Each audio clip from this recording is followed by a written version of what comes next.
स्वागत है आपका। आप देख रहे हैं कहानी कुर्सी की, और कहानी कुर्सी की में आइए अब बात करते हैं महाकुंभ की। महाकुंभ का आज अंतिम दिन है और ये जो सवा महीना डेढ़ महीना कुंभ चला है और इसके पीछे की जो तैयारियां रहीं, इस बीच में जो कुछ हुआ, आप ये तो कह सकते हैं कि इस बार जो देखा इससे पहले कभी नहीं देखा और आगे भी हम ऐसा देखेंगे, इसका इसलिए हमको इंतजार करना पड़ेगा। इतने लोगों का आना पूरे जनमानस के अंदर, सनातनियों हिंदुओं के अंदर ऐसा क्रेज इस महाकुंभ को लेकर के जो दिखा है पहले कभी नहीं हुआ। और ये बेहतर से बहुत आगे की बात है जो इस बार आपको वहां पर दिखाई दिया। बातें हो सकती हैं कि वहां भगदड़ मची, लोगों की जान गई, अव्यवस्था थी कि नहीं थी, ट्रैफिक कितने लंबे लंबे जाम लगे, हाईवे चौक हो गए, या दिल्ली के रेलवे स्टेशन पर भगदड़ में लोगों की जान चली गई। सारी बातें, वो सारी बातें हुई हैं, लेकिन ये बात आज व्यवस्था से ज्यादा आज हम करना चाहते हैं कि ये जो आपने फिनोमिना देखा ये था क्या। और अभी भी जब आज महाशिवरात्रि का अंतिम स्नान हो रहा है, लोगों को लगता है, अधिकारियों को ऐसा लगता है कि ये रेला एकदम से थम जाएगा कल से लोगों के पहुंचने का, ऐसा शायद ना हो। अभी भी कुछ वक्त तक लोगों का जो एक मोमेंटम बना हुआ है, वेग जो बना हुआ है वहां जाने का, वो शायद बरकरार रहे। अब अगर हम आंकड़े की बात करें, फिर आंकड़े आप सवाल उठा सकते हैं, लेकिन 65 करोड़ लोगों ने स्नान किया इस महाकुंभ में, ये दावा किया जा रहा है। इससे पहले जो कुंभ हुए उसमें किसी में 13, 14, 15 करोड़, 20 करोड़ ऐसे तक आंकड़े कोट किए जाते रहे। अब कौन, कोई हेड काउंट तो ऐसा होता नहीं है, तकनीक के जरिए ये गिनती की जाती है।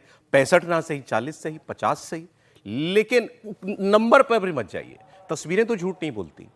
अगर हाईवे जाम हो गए, एक्सप्रेस वे पर गाड़ियों की कतारें लग गई, अयोध्या में, काशी में लोगों का रेला लग गया, रूट को डाइवर्ट करना पड़ा। मैं आपको कल रात की बात बताता हूं, मेरे परिवार से कोई व्यक्ति अयोध्या गया था।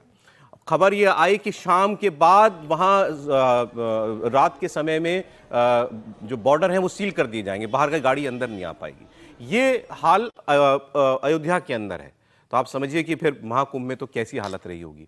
फिर वो जो है, फिर ट्रैफिक की व्यवस्था करने के लिए गाड़ियों को डाइवर्ट करते हैं, फिर उसमें काफ़ी समय जो है गाड़ियां घूमती रहती हैं। फिर जब अंदर स्थिति ऐसी होती है तो बाहर से फिर ट्रैफिक को अंदर अलाउ किया जाता है। तो यही एक बड़ा पैमाना बता देता है कि इस बार जिस किस्म से लोगों का वहाँ पहुँचने का सिलसिला चला है, ये भूतो न भविष्यति, ऐसी बात अभी तक तो कम से कम दिखाई दे रही है। कॉन्ट्रोवर्सीज की भी बात हम लोग करेंगे, लेकिन योगी आदित्यनाथ ने अब जब अंतिम दिन है इसको लेकर के क्या कहा है, अंतिम दिन कितने लोगों ने स्नान वहां पर किया, मुख्यमंत्री की बात आपको सुनाते हैं।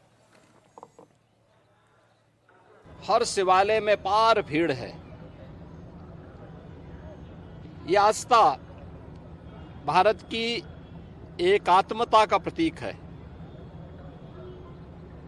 मैं इस आस्था को नमन करता हूं।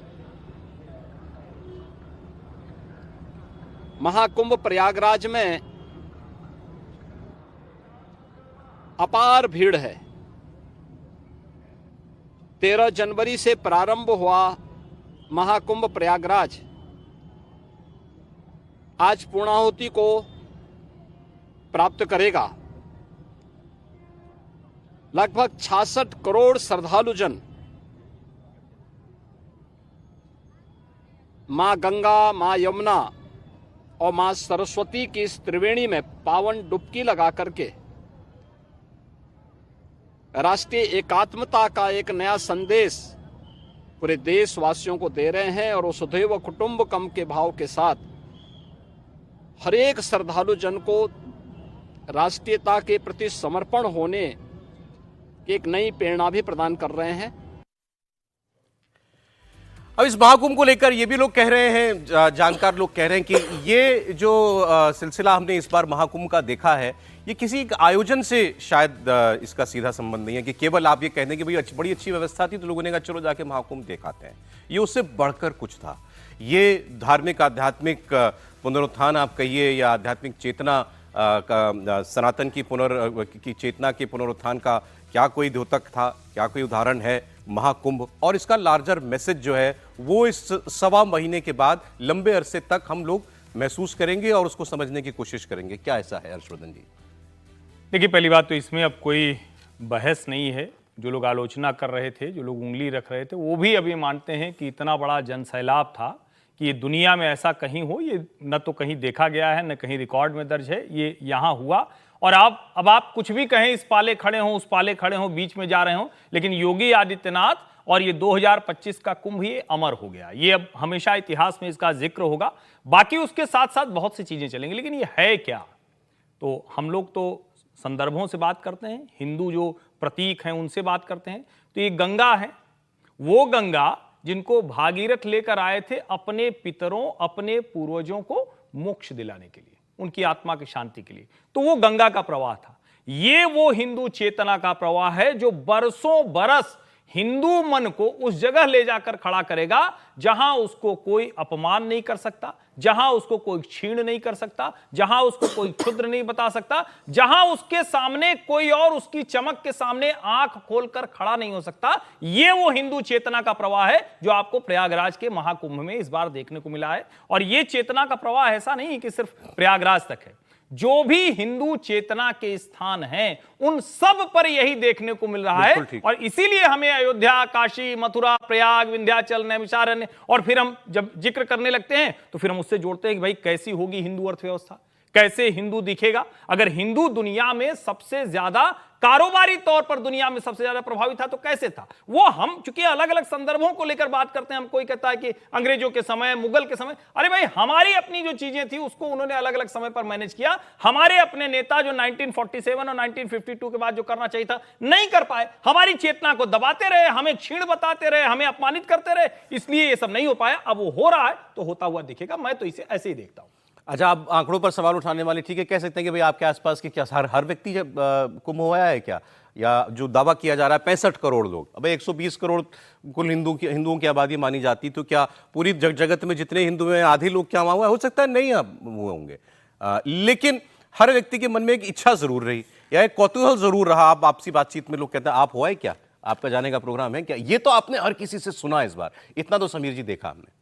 देखिए, निश्चित से अगर 45 दिन का ये महाकुंभ की अगर बात करें तो सरकार का आंकड़ा है कि 45 करोड़ लोगों ने पवित्र स्नान किया है वहां पर आकर। 65 हो गया सर आज? हाँ, 65 करोड़ के करीब। ठीक है, आप ये कह सकता है, विपक्ष ये कह सकता है, अखिलेश यादव तो कह रहे थे कि भाई आंकड़ा कम बता रही है सरकार, वो 70 करोड़ से ज्यादा लोगों ने किया होगा। अब वो तंज कह रहे थे या वो बाकी कह रहे थे, लेकिन अगर मैं कह रहा हूं कि आप 2-5 करोड़ कम भी मान लो कि ठीक है नहीं किया होगा, 60 करोड़ के लोगों ने किया होगा। लेकिन अगर 140 करोड़ की आबादी के अंदर 60 करोड़ लोग अगर कुंभ के में स्नान करने आ रहे हैं तो इतना अद्भुत और अलौकिक स्थिति वहां पर इस समय नजर आ रही है। जो हिंदू धर्म के प्रति, सनातन के प्रति लोगों का जज्बा बता रहा है, उनका जुनून बता रहा है।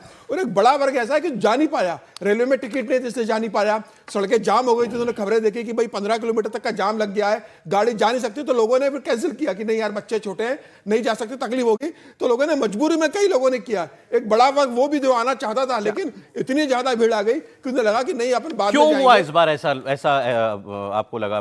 पहले क्यों नहीं कभी किसी आयोजन में देखा? देखिए, जो 2014 के बाद से जिस तरीके से सनातन के प्रति, हिंदू धर्म के प्रति प्रधानमंत्री मोदी ने जिस तरीके से लोगों के अंदर एक गर्व करने का जज्बा भरा है, योगी आदित्यनाथ ने 2017 में जब उत्तर प्रदेश की कमान संभाली, उसके बाद से योगी आदित्यनाथ ने जिस तरीके से हिंदू धर्म को लेकर किया है, मुझे लग रहा है जब भी कुंभ की बात होगी तो ये 2024 और 25 का जो कुंभ है, इसका जिक्र हर कुंभ में होने वाला है। और अब सरकार के सामने तो बड़ी चुनौती है कि अगर इस तरह का कुंभ का आयोजन हो रहा है तो 12 साल बाद जब होगा फिर महाकुंभ, तो क्या इससे बेहतर हो पाएगा? मुझे लग रहा है इतना शानदार व्यवस्था करना, इतना अद्भुत और इतनी सफल कुंभ का होना, लोग वहां जाकर बता रहे हैं कि किस तरीके से उन्हें अनुभूति हो रही है, सारी व्यवस्थाएं की है। ठीक है, कुछ कम ज्यादा रहा होगा, इतने बड़े लोग आ रहे हैं तो थोड़ी बहुत व्यवस्था लोगों को मिल सकती है, लेकिन लोगों का जो श्रद्धा है और जो व्यवस्था सरकार ने की है, सड़कें इतनी शानदार बन चुकी है, ट्रेनों की आपने व्यवस्था की, फ्लाइट की आपकी व्यवस्था थी, रहने के लिए इतनी अच्छी व्यवस्था की कि गरीब से गरीब आदमी भी वहां रुक सकता है और पैसे से पैसे वाला आदमी भी रुक सकता है। तो सबके लिए जो व्यवस्था इस बार योगी आदित्यनाथ ने की थी, मुझे लग रहा है ये अद्भुत है। और जो कहा गया है कि न भूतो न भविष्यति, इससे बेहतर कैसे होगा, ये आने वाली सरकारों के लिए चुनौती होगी। अगर योगी अगर मुख्यमंत्री बने रहते लंबे समय तक तो उनके लिए भी ये चुनौती होगी कि इसी कुंभ को इसी स्तर पर वो कैसे कर पाएंगे। 31 में अगला होगा, बिल्कुल 6 साल बाद। हाँ। और जैसे हम लोग ये मानते हैं कि भाई आपके लिए जो कॉम्प्लीमेंट होता है, आपको अगर कोई व्यक्ति जो है आपकी तारीफ करना, अगर आपका विरोधी तारीफ करे तो इसका मतलब कि फिर तो आपने कुछ ठीक ठाक किया होगा। मैं अखिलेश यादव की बात नहीं कर रहा हूं। शब्द बोलूं मैं? हाँ। हिंदू गर्वानुभूति, हिंदू गर्व को ससम्मान माथे पर बिठाने वाली जनप्रतिनिधि सरकार और सक्षम हिंदू। अगर हिंदू सक्षम नहीं होता तो ये 30,000 रुपए किराया कैसे चला जाता फ्लाइट का? जो लोग कहते हैं कि भारत में तो बड़ी गरीबी है, अगर ये हिंदू सक्षम नहीं होता तो 300 किलोमीटर लंबा जाम प्रयागराज से हर रास्तों पर कैसे लग जाता है वो गाड़ियों में जो लोग जा रहे हैं। और हिंदू गर्व नहीं होता तो कौन भला इस मारामारी में, इस मुश्किल में, और अगर हिंदू गर्व को सम्मान माथे पर न देने वाली सरकार होती तो इस तरह की व्यवस्था होती। एक सामाजिक क्षेत्र में कार्य करने वाले व्यक्ति हैं और आप ये हिंदुत्व की विचारधारा के बिल्कुल विपरीत लेफ्ट लिबरल जिनको आप लोग कहते हैं उनमें से एक है। मैं नाम इसलिए नहीं रहा हूं कि मैं चूक ना हो जाए मुझसे, किसी और को मैं कोट कर दूं, लेकिन उन्होंने एक लेख में कहा कि ये जो आपको दिखाई दे रहा है वो हालांकि निंदा ही कर रहे थे। वो ये कह रहे थे कि जब आदमी अपनी रैशनैलिटी त्याग दे, अपना विवेक छोड़ दे, सवाल करना ही भूल जाए, तो उसके बाद फिर वो आप उसको एक कह सकते हैं वो सामूहिक चेतना में बात करता है। और उन्होंने उसमें अंग्रेजी के 3 शब्द कहे, बैप्टिज्म बाय बैक्टीरिया, कि लोग वो कहना ही चाह रहे थे इतना गंदा पानी है, तभी देखो करोड़ों लोग जो है मरे जा रहे हैं कुंभ में स्नान करने के लिए, लेकिन हो रहा है क्योंकि लोगों को लगता है कि कुछ बहुत बहुत कमाल की चीज हो रही है वहां पर। गंदा पानी नहीं, गंदा लोगों का मन है, दिमाग है। मैं बार बार कहता हूं इतने लोग आए तो हो सकता है किसी समय में कोई पानी गंदा हो जाए। ये कोई बहुत मतलब चौंकाने वाली बात नहीं भाई, इतने लोग स्नान कर रहे हैं, सब कुछ है। गंगा की क्षमता आपको साफ करने की है, आप गंदा करते हैं, ये एक दोनों स्थायी। लेकिन ये शब्द गौर कीजिए, बैप्टिज्म। हाँ वो हो गया है, अब क्या करेंगे वो, अब आप चिल्लाते रहिए, चीखते रहिए।